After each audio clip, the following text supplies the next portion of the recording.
You know guys, I used to live here. This is on the way to Mamo Beach. I used to live here. COVID, dito ako nakatira. Ito every day in and out ako dito sa kalsadang ito papuntang Mamo Beach. Bili ako sa palengke ng pagkaon para may makain kami every day.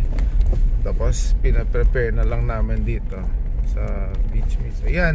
Ayan na ba? Oh, dito mismo. Yung gate na yan, yung itong gate na to, binil dyan ng kaibigan ko. Dito kami nakatira, dyan mismo. Villa Carmela Librada. Mga 2 months ako dyan. Yeah. Okay, ayan na yung cocos. Yan na yung tapok. Okay, very good. We are here in the tapok-tapok. Okay. Sige, baba na.